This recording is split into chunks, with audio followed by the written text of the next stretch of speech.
Gênese no lar, Evangelho no coração. Manhã do dia 21 de julho de 2020. Rogamos ao Senhor da vida que nos abençoe para que possamos assimilar a mensagem a nós endereçada nesse momento importante da nossa vida. Ouçamos Allan Kardec no capítulo 11 do Evangelho segundo o Espiritismo, intitulado Amar o Próximo como a Si Mesmo. Especificamente, nós vamos ler um pequeno trecho do item 5, trazendo as palavras de Jesus e, posteriormente, um comentário de Kardec.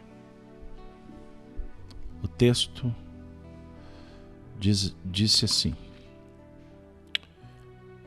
Jesus, que conhecia a malícia que ia no coração, respondeu: Hipócritas, por que me tentais? Apresentai-me uma das moedas que se dão em pagamento do imposto. E tendo-lhe eles apresentado um denário, perguntou Jesus: de quem são esta imagem e esta inscrição? De César, responderam eles.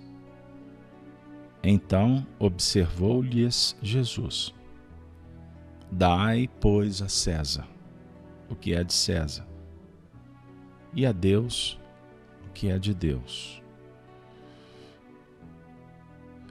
Ouvindo-o falar desta maneira, admiraram-se eles da sua resposta e, deixando-o, se retiraram.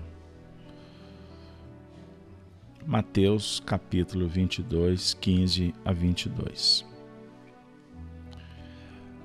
Ouçamos Allan Kardec agora. A questão proposta a Jesus era motivada pela circunstância de que os judeus, abominando o tributo ou o pagamento de impostos que os romanos lhes impunham, haviam feito do pagamento desse tributo uma questão religiosa.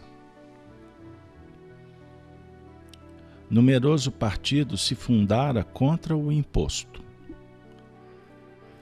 O pagamento deste constituía, pois, entre eles, uma irritante questão de atualidade, sem o que nenhum senso teria a pergunta feita a Jesus: é-nos lícito pagar ou deixar de pagar a César o imposto?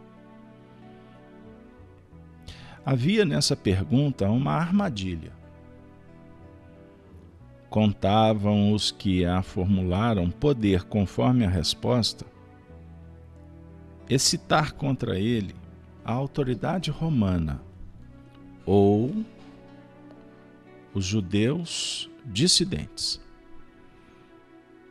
Mas Jesus, que lhes conhecia a malícia, contornou a dificuldade, dando-lhes uma lição de justiça, com o dizer que a cada um seja dado o que lhe é devido.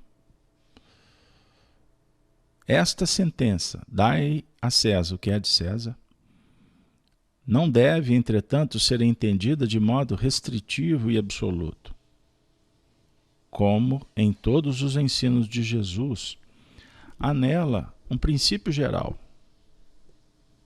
resumido sobre a forma prática e usual e deduzido de uma circunstância particular.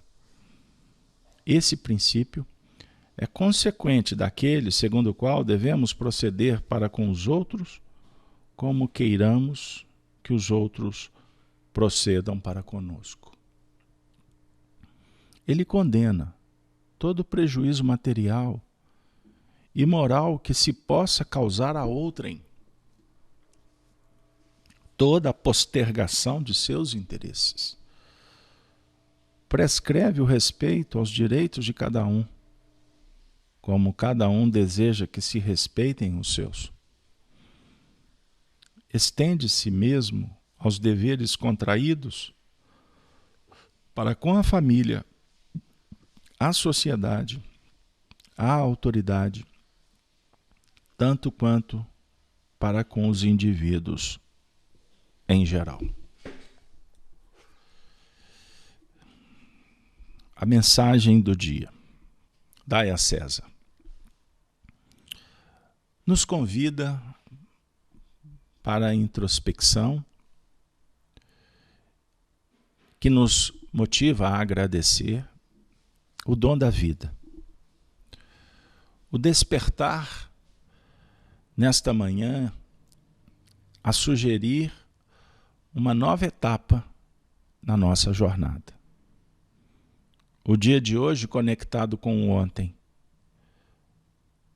mas com Jesus conectando com o amanhã. A vitória sobre si mesmo. O labor para implementar o reino de Deus. Comparado com o reino de César, a simbolizar os nossos compromissos. Pela manhã, poderemos estar sendo chamados para as responsabilidades na escola, para a atividade profissional, para a convivência no lar ou socialmente, nos ajustarmos nos desafios do dia que se segue. César, não mais representando, no nosso diálogo com Jesus, as questões de ordem material. Vamos transcender a reflexão. César, representado em Roma. Roma, o trabalho na terra. A cidadela que nos projetará para um mundo muito mais ampliado do que o próprio planeta, pois somos cidadãos do universo. Para que possamos atingir as estrelas, primeiro devemos descortinar os nossos horizontes. A partir da imaginação e da busca para a realização dos nossos sonhos. Elas são motivadoras, encantadoras, mas podem ficar apenas no plano do idealismo. Para se atingir as estrelas, precisamos começar a trabalhar com os pés firmes no chão, as nossas responsabilidades, as nossas obrigações. É complexo falar que o dever é a mola propulsora para aqueles que não estão ainda compreendendo a meta, os ideais. Falar de dever de trabalho é um assunto bem desagradável para o ocioso, para o preguiçoso, para o rebelde. A palavra trabalho, dever, responsabilidade pode ser um toque muito especial quando descobrimos que precisamos de preencher os vazios, dar sentido à vida. Aí o trabalho se torna uma espécie de garantia para a felicidade. Somos questionados quanto à proposta espírita. O espiritismo é algo que nos constrange, algo que macera, algo que nos obriga. Na visão de alguns, o é. Porque confundem o espiritismo com as religiões tradicionais, heteronômas, regras que adotamos, que vêm de fora para nos estabelecermos, seja na sociedade, seja na família, ou seja nas questões espirituais. Ou seja, se não colocar em prática, não será feliz. Amigos, a mensagem com Jesus, ela não objetiva causar sofrimento. Pelo contrário, o movimento é para que nos libertemos das presilhas, das algemas, do cárcere. É doído se libertar? Não é fácil, porque nós temos como referência, nós queremos nos encantar com Roma sem perspectiva de ver que há Jerusalém, que há outras terras. Porque Roma, que antes foi o fundamento da civilização, da organização do mundo ocidental, depois ela se corrompeu. Depois Roma se ajustou ao egoísmo, às vaidades, e ela passou a ser mitificada como uma prostituta dos princípios que se vendem. Para se chegar a um objetivo, nós fazemos concessões com o que encontramos no meio do caminho. Não, isso é um erro histórico. Roma representa luz. Foi por isso que naquele tempo Jesus enviou emissários para transformar o reino numa república. Roma representa a aplicação da república platônica, de um mundo que vai se configurar no grande futuro, aonde viveremos sobre bandeiras da igualdade, da fraternidade, da liberdade, da responsabilidade, da madureza. Se nos desviamos no caminho, isso é responsabilidade do indivíduo ou da coletividade. Mas isso não vai impedir que o progresso se estabeleça e que a gente vença. A definir que estas lições são imprescindíveis para o nosso próprio crescimento. Então, se César até então representava o poder exagerado do mundo, quem sabe não chegou um momento de fazermos uma ressignificação, reanalisar a história. E assim nós deixaremos de brigar com ela. Visitaremos os episódios do tempo para tirar lições e, sem mais destruir, reconstruirmos, ou melhor, construirmos uma nova ideia.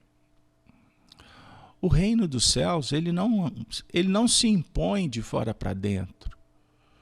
Ele não objetiva te trazer dor. Jesus veio ao mundo para nos auxiliar nesse entendimento.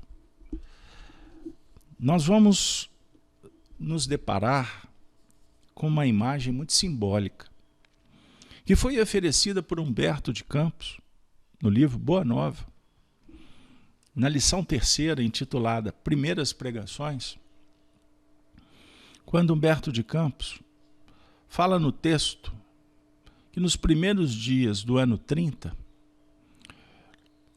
Jesus avistou-se com Batista no deserto, não muito longe das areias ardentes da Arábia. Ambos estiveram juntos por alguns dias em plena natureza, no campo ríspido do jejum e da penitência do grande precursor, a definir preparação. Até que o mestre divino despediu-se do companheiro e demandou ao oásis de Jericó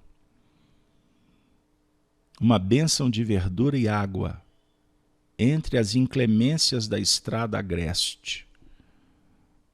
De Jericó dirigiu-se então a Jerusalém, onde repousou ao cair da noite. sentado como um peregrino nas adjacências do templo, Jesus foi notado por um grupo de sacerdotes e pensadores ociosos que se sentiram atraídos pelos seus traços de formosa originalidade e pelo seu olhar lúcido e profundo. Alguns deles se afastaram sem maior interesse, mas Anã, que seria mais tarde o juiz inclemente de sua causa, aproximou-se do desconhecido e dirigiu-se-lhe com orgulho.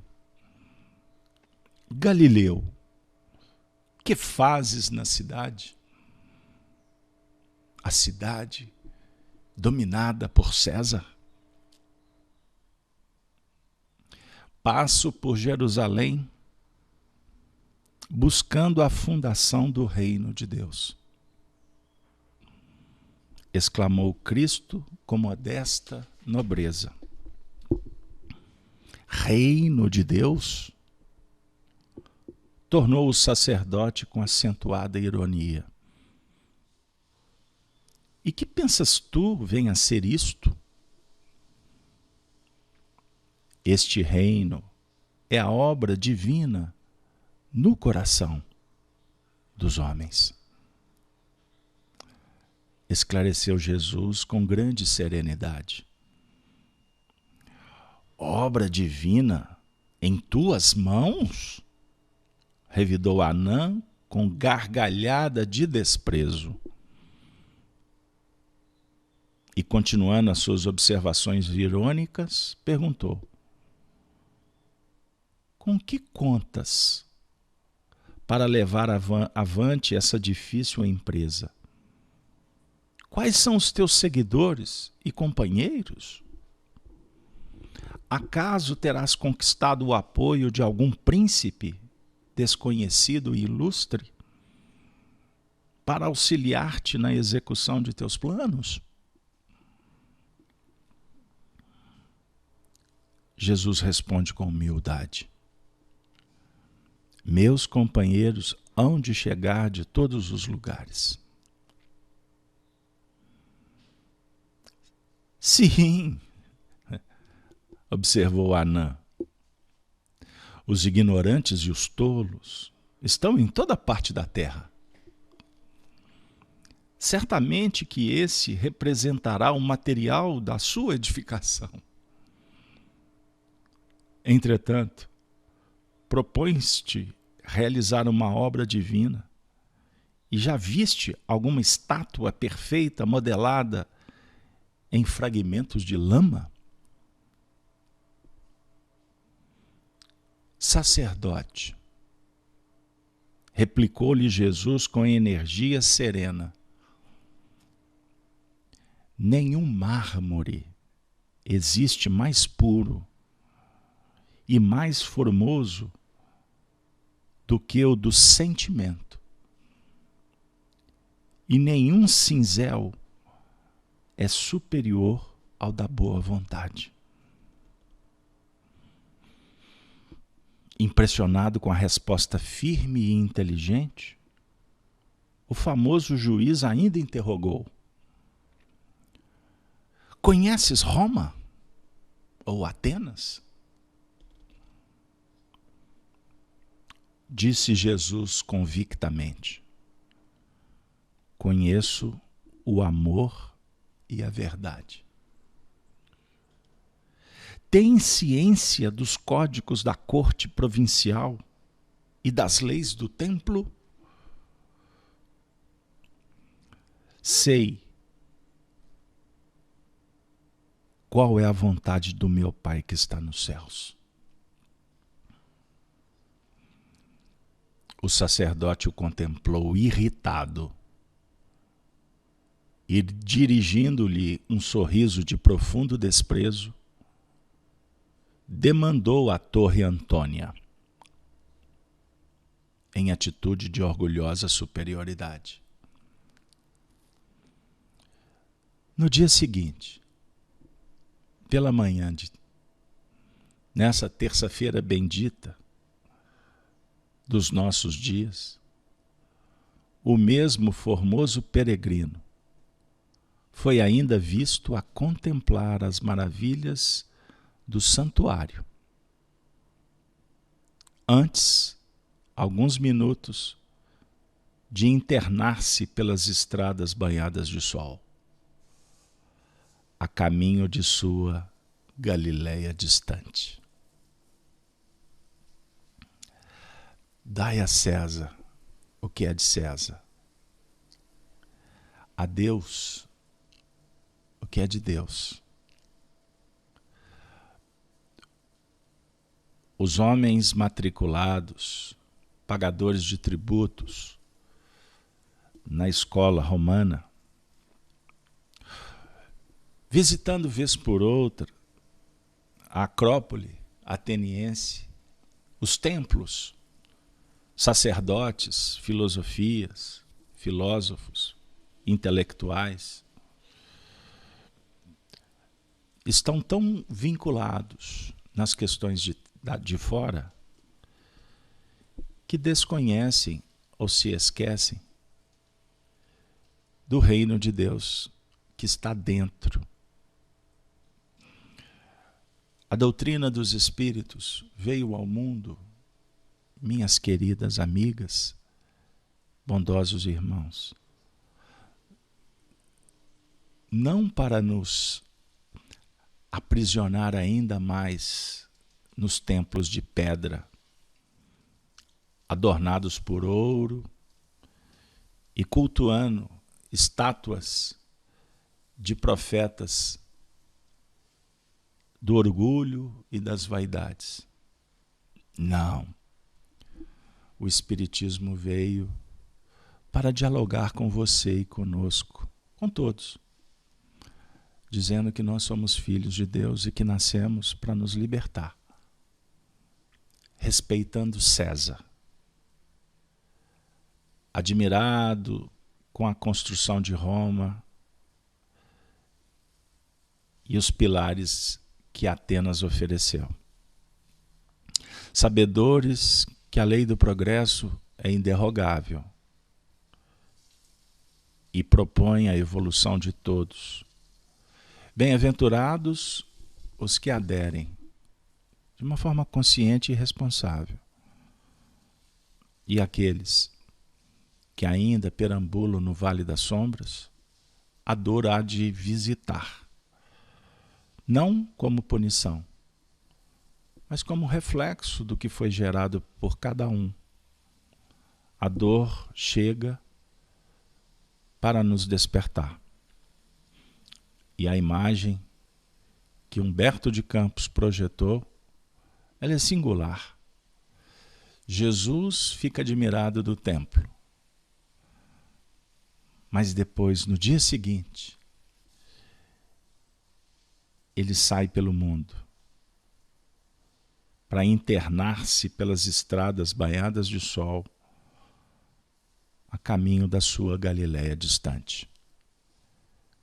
Todos nós estamos sendo chamados para caminhar em busca da Galileia, que pode se fazer mais perto se transformarmos Roma em amor, Atenas na verdade. Na verdade vos digo. É o que Jesus propõe. Nas reflexões que Humberto de Campos propõe, um aspecto podemos elencar para trazer para a prática. Jesus está como um peregrino, atuando de uma forma discreta. Ele é abordado pelo sacerdote. E à medida em que o diálogo se estende, Jesus vai respondendo com equilíbrio, com bondade, com serenidade, com mansuetude. As indagações, fazendo proposições sintéticas, usando palavras-chave e certeiras. E à medida em que ele vai verbalizando, naturalmente pressupõe que o nível de irradiação se intensifica, uma vez que o observador dedica sua atenção àquele fulcro de luz. E o que foi acontecendo com o sacerdote? Ele foi, na cadência do texto, se irritando e sentindo desprezo, porque é uma reação natural com aquilo que incomoda. Inconscientemente, os reflexos condicionados são acionados. E a resposta, ela tem uma significação que precisa de ser considerada, estudada. E isso acontece conosco muito mais do que se imagina. E não estamos nos atentando. Toda irritabilidade é uma manifestação que dialoga com a instintividade conservadora. Em nível de filosofia, quando nos debruçamos para estudar um assunto, abrimos o coração com pureza, estabelecemos uma situação de humildade, um estado íntimo, para ouvir a mensagem. Esse fator é fundamental para se aprender. Mas quando entramos num circuito com preconceito, mesmo dizendo que queremos aprender, mas na verdade com discursos sociais, o frisson, a reação que promove a desconsideração do que está chegando, é um movimento preconizado, repetido, instaurado ao longo de muitas existências, que tem um colorido chamado orgulho. Não querer mudar. Isso acontece. O que não deve caracterizar qualquer sentimento de culpa. Não se sinta diminuído por isso. No estudo do Evangelho, podemos ter momentos de irritação. Isso pode estar acontecendo por esta explicação, sob o ponto de vista da nossa responsabilidade. Isso está acontecendo com você. Mas você, como medianeiro, também pode estar captando a irritação de uma entidade espiritual que não está disposta, que não quer ouvir. Então aqui aumentou a nossa responsabilidade. Temos a nossa cota parte. Qual é o percentual dela? Não joga para os espíritos, não. Primeiro chama para você. Mas se você está em paz, não. Aquela mensagem é boa para mim. Então existe um percentual maior do lado de lá. Mas como todos somos famílias e devemos e podemos nos sentir acolhidos num ambiente como esse, entre amigos, se é meu ou se é de terceiro, sintonizemos com Jesus, porque ele não rebate, ele não constrange o sacerdote, ele apenas responde perguntas. E sob o ponto de vista filosófico, com a visão de profundidade que ele tem, porque ele está avante, bem à frente da humanidade, Jesus não responde perguntas. Jesus atende o indagador.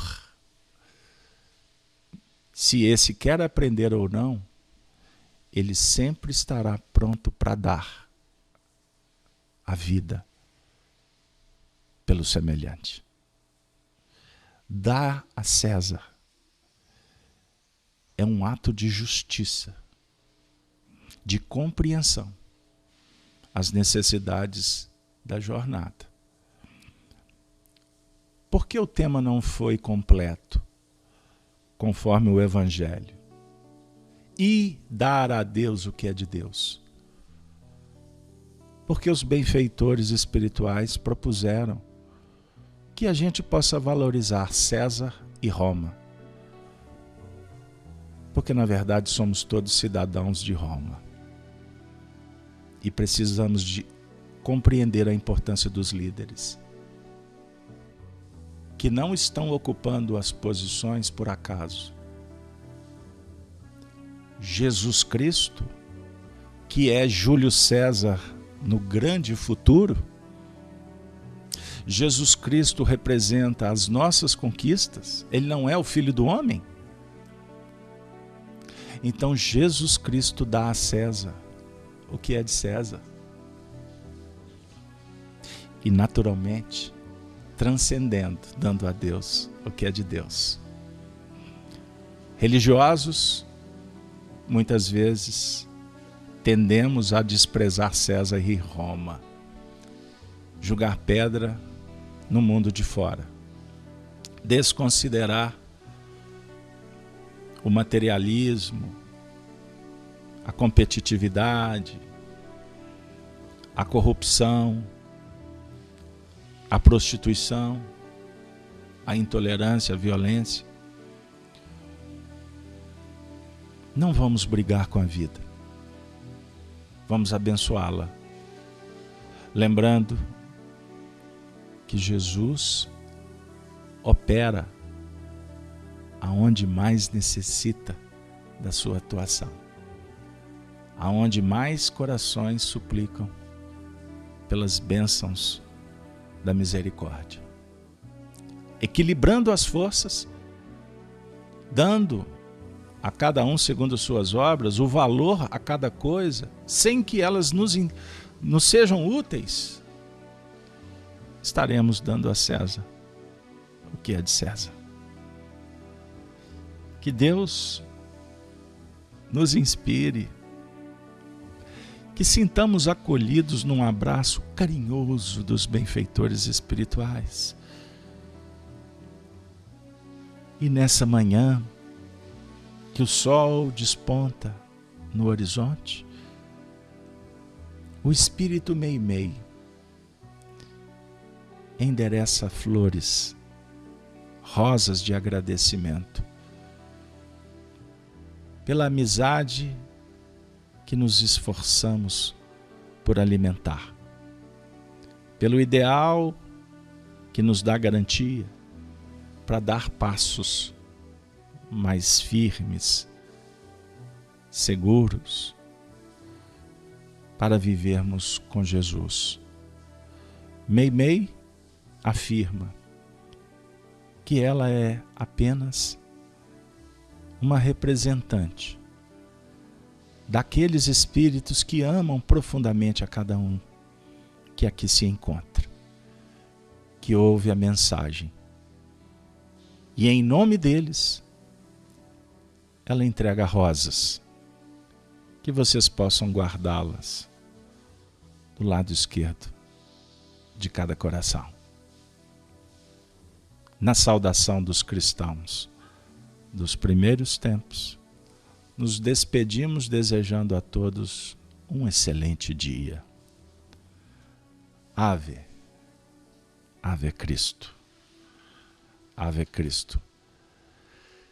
Sempre. Gênese no lar. Evangelho sempre no coração.